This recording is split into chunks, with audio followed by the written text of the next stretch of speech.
Welcome back to another episode of Class Dismissed. I'm your host Tavishee Banerjee, and today we're talking about internships, small gigs with big leaps. Our guest today is Oishee Banerjee. She is a master's student. She earned her bachelor's degree from the University College London in theoretical physics, and she has also completed her master's degree, a master's in philosophy in physics from the University of Cambridge. So we're here with Oishee today, and we're going to be talking about her internships. She has worked in social work, at corporate settings, and as well as a lab setup. So she kind of knows how to get it done. So she's over here and she's going to give us advice on how we can bag those internships and what we can get out of them and things to look out for when applying for internships as well as being at internships. Welcome, Oishee. So good to have you here today. Hi everyone, super happy to be here and have this conversation. I'm happy to have you here. So let's start. Where all have you done internships, and could you also tell us about how you got those internships in the first place? Yeah, sure. So across high school and university, I've done maybe 4 to 5 different internships now. In high school, the first internship that I did over the summer was at the Gender Lab, which is a non-profit organization working with underprivileged kids in poor areas of Mumbai. The second internship that I did in high school was at IIT. This is when I started developing a keen interest in physics and was, deciding that I wanted to do that at university. So that was at IIT Mumbai. So what we worked on there was very interesting chemistry and especially nanoparticles, which was like a very keen interest of mine then. So those were my 2 internships in high school. The first one I landed because I got very fortunate because my mom tied me up with the leader of the Gender Lab, the two founders, and they're incredible people. So the second internship I landed also through connections of my parents, and a quick point of advice is actually to take advantage of those connections and to really understand that your parents are there to support you and build you up, and this is a really great way that they can do that for you in high school. So this one was my mom also has a very keen interest in physics and science in general, so she knew the professor that I worked with at IIT.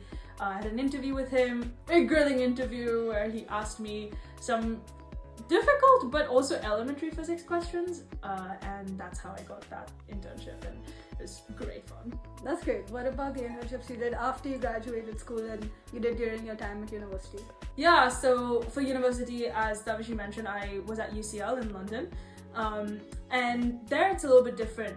The principles that I'll talk about on how to get internships and how to get value from them especially can be applied basically anywhere, whether you're studying in India or America or the UK. But in the UK, in London, it was very particular. You have to work super hard to get your own internships, and I didn't really have an established network there the way I have here that I can ask around with. So how did you do it? How did you get those internships? Yeah, so the only thing you can do in those situations is apply. That's it. You have to apply to the first internship that I did when I ended up in London and UCL was at this amazing company called Seneca Learning. It's an e-learning/revision platform that they created for students in high school, so A-level, IGCSE, IB students. And that must have been the 40th internship that I applied to. So imagine I'm sitting before that, and I got that internship in June of 2022, and I had been applying since November of 2021. Wow. And from November of 2021, I had applied to all the names possible that I was interested in, and I also applied to so many different kinds of roles because at that point I didn't know what I wanted to do with my life. And by the way, that's another reason that internships are really good for you, is because they with that exposure that you get at the internship, you start learning more about yourself and what kind of lifestyle you might like, what kind of jobs you might like, what kind of people you might like to work with. And so yeah, in November 2021, I was applying to analyst roles and researcher roles and assistant positions, teaching positions, basically anything that I could find online, and it was just rejection after rejection after rejection, especially for it was quite hurtful then, right? Because this is when you get to university, it's kind of one of the first times that you're dealing with all of this on your own, and before that you can always chalk up the blame of something not happening to your external circumstances. So how exactly do you deal with the rejection, with that much rejection, with that much of saying no, with that much of hope that you had kind of being broken down by a simple email, right? How do you deal with that, and more importantly, how do you get yourself back up and to keep applying over and over again? Like you said, apply. what pushed you through to do that, and then eventually, it paid off, but how do you get yourself up is my question. There's also a really simple rule for dealing with rejection. If the rule to applying for internships is apply, then the rule for dealing with rejection is really simple. Don't take it personally. And while that might sound like generic advice, it is genuinely the only way you can push through and keep applying to things. Because here's the thing, when you apply to an internship and you send off an application, you have no idea what's happening on the recruiter's end. You don't know if they've received 100 applicants, 1,000 applicants, or even 10. You don't know what number they received. You don't know how they were feeling when they saw your application. They could have had a bad lunch and that's the reason they rejected you.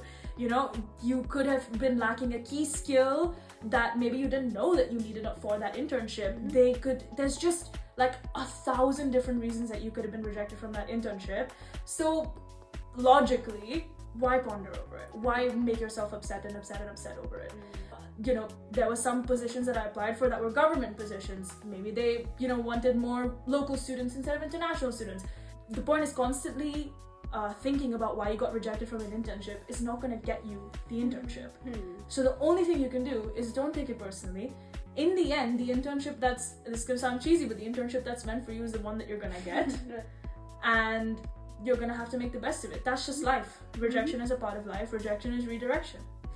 I love that. Rejection is redirection. Now, when you said apply, can you tell us a little bit about how? How do you apply to internships? How do you look for the right things? How do you present yourself the best way possible? How do you present yourself differently for different roles?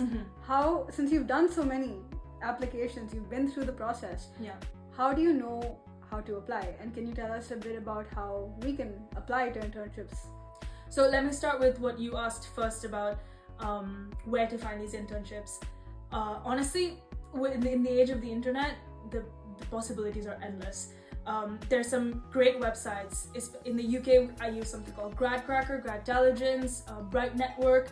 There's definitely equivalents of that in India for Indian students for sure. You can use Google search. The Google jobs list is really great. I must have applied to about 20 different internships from that list.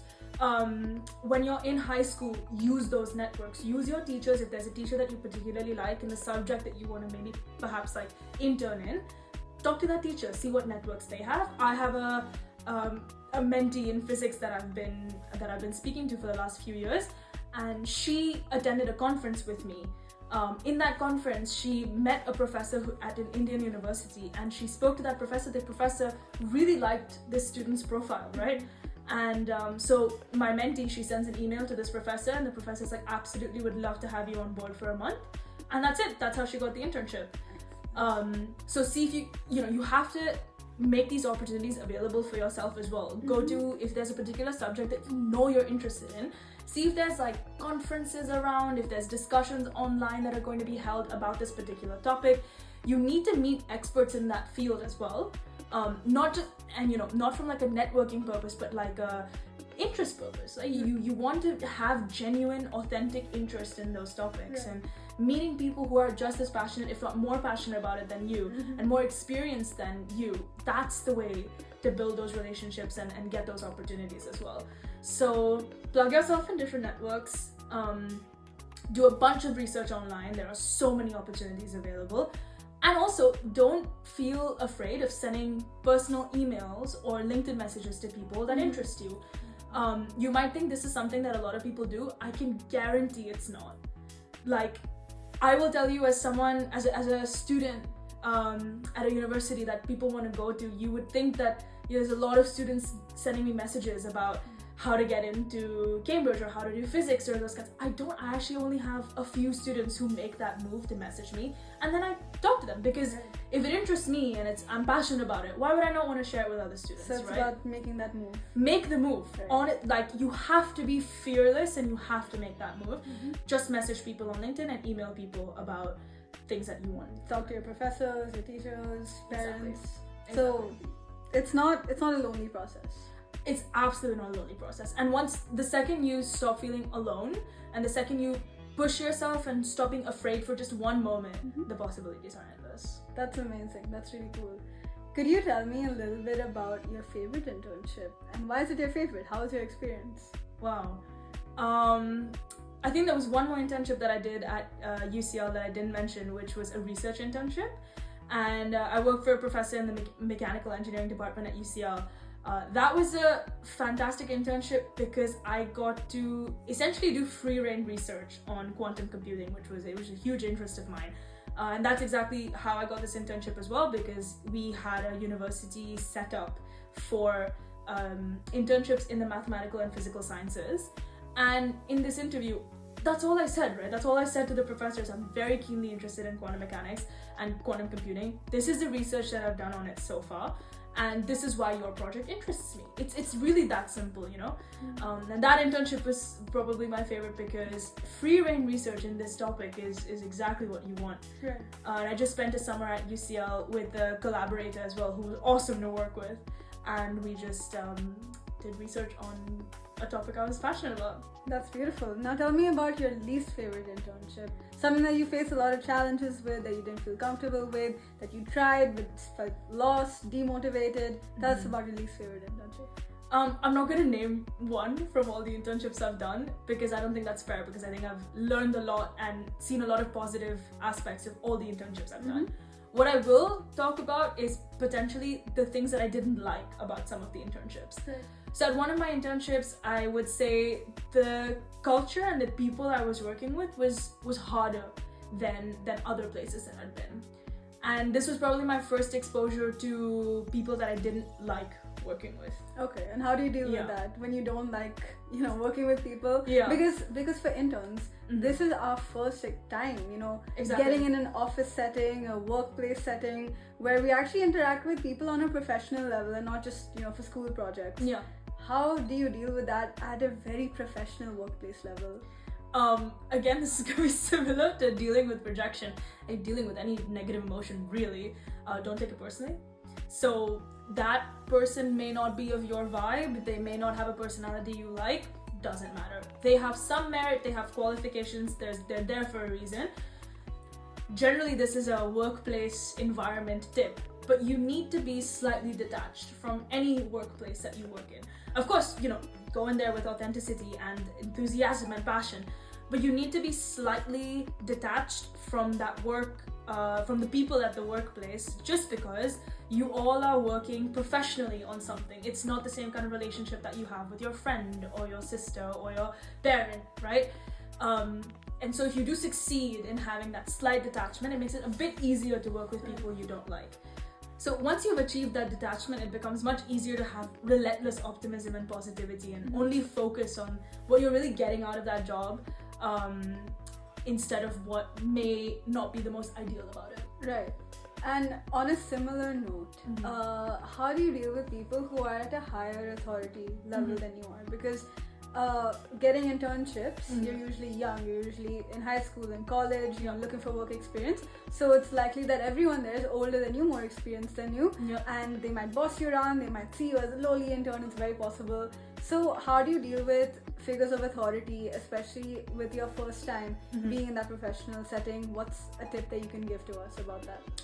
So two things. One is recognize and be completely okay with the fact that they have more experience than you and that they're older than you and that they're wiser than you. You have to be humble about this fact, right? You have to face reality. And so secondly, feel gratitude at the fact that you're able to work with someone who's more experienced than you and who's also taken you on, right? This is somebody who is passing on their learnings to you, is making you do impactful work potentially. And so you just have to feel gratitude at that person. Even if they are harsh with you, you have to also recognize that they probably most likely have your best interests at mind. They wouldn't be wasting their time. If there's someone who's experienced and someone who's important in an organization, they've taken you on. That means they don't think you're a waste of time. The second you internalize that, you start seeing this internship as such a huge opportunity to learn so much from them, from the people that you work with, from the work that you're doing.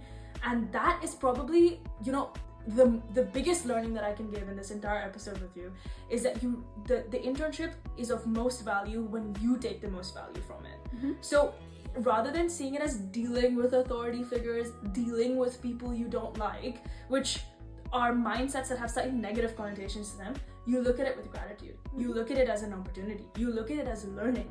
when you shift your mindset to look at it this way, you will gain the most out of it. That is very, very insightful. And now we come to the biggest advice section of the podcast. It's called Here's the Deal, right? So based on this entire topic with your experience with internships, to our listeners, what is one piece of advice that you would give with complete confidence that this is something that you should know from someone who's done a lot of internships, worked a lot with professional settings? What is the one thing that we should all know? Okay, here's the deal. It's not about the internship you do. It's not about the length of it. It's not about who you do it with, when you do it. None of that matters. It's about getting to that internship, giving it your best, and making that opportunity work for you. You need to prove yourself invaluable in that setting, and you need to learn so much from it. The way it fits into your overall journey, the way it fits into your CV, the way you twist that story or frame that story in the context of your life, that's the key.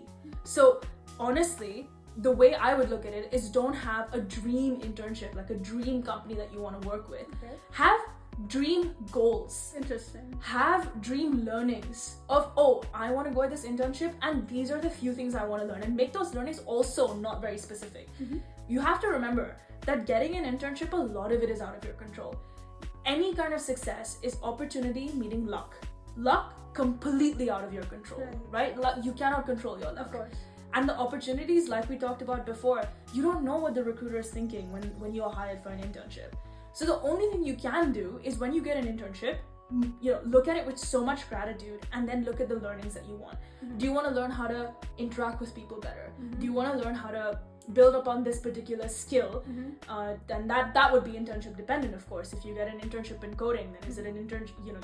Coding is the skill you want to build. You want to become invaluable at the company for those reasons. Right. Can you give us an example of one time that you've done this, when you made something that you've done in the past apply very specifically to another role? And to how exactly do you mold it to your benefit, like you were saying? Yeah, absolutely. So recently I've been applying for jobs as I'm about to finish my master's. But in one particular job application, I was applying to a company that's on the smaller side, just about like less than 500 people. So it's a smaller company. And what did I do? I looked at my CV, because they're looking at your CV. And I looked at my CV and I saw a pattern of working at mostly smaller companies. Right. And while this may not have been my intention when I was applying to each specific company, what I saw was a pattern, right? And the pattern I saw was that I'd mostly worked at small companies / startups. Right. And that's exactly what I said to them at the job interview. I said, hey, you're a smaller company. I have worked primarily for smaller companies. I've super enjoyed working at smaller companies. I really like the dynamic, fast-paced environment and the ability to do many different roles. So that's what I said to them. I said, I have historically worked at smaller companies. I'm clearly good at it. I really enjoy it. I think that's one of the reasons I would be such a good fit at your company. Right. So it's not actually about the titles or the brand names of the other ones, but rather just that one quality that you were able to apply in your. That's genius, I think. And also very key though is having made contributions at those smaller companies. That's right. Is when I'm pitching myself in this job interview, I'm saying not only did I enjoy working at those smaller companies, I actually was good at it. Like I actually really, because I enjoyed it, because I saw it as learning opportunities, I saw it with gratitude. I really enjoyed it, and so I was good at it. And I actually made genuine contributions at these places. So it's about being sure of what your larger journey is, and then framing things and doing things that align with that vision. My advice is essentially that in the moment, you don't need to know exactly what you're doing. In the moment, you need to have a vision of what you want to learn in that internship. But overall, when you look back at your experiences, you find those patterns that make you stand out from the crowd. Right. That make you different, that make you unique. And those patterns, it's unlikely you'll be able to plan for them from the get-go. Especially not as a 15, 16-year-old, 17-year-old in high school. I certainly didn't know that I loved working at small companies, that I wanted to work at small companies when I was 16, right? Or 17. This seemed to be a pattern that emerged as I went through life and as I did internships. You just have to do it. You just have to get there, apply, get in, and just hope for the best, and then do your best. Exactly. Keep your mind open and work really, really hard. I think some of the insights that you've shared have been absolutely invaluable to us, as young students We're trying to figure out what we like working on, where we like working, the kind of work we like doing, the kind of jobs we want to do in the future. I think all of this has been so insightful for us as students, that even the smallest of gigs can give us the greatest leaps and push us forward and propel us into not only our careers but also developing us as humans and as people who are going to be going out into this big world at such a young age. Thank you so much, Oishee, for your time here. I'm so happy that you were able to share so much. No worries at all. I really enjoyed this conversation. Make those leaps, work super hard, always be grateful, and please reach out to people that inspire you and that you want to be like. Thank you so much, Oishee, and thank you all for listening. Tune in to our next episode of Class Dismissed.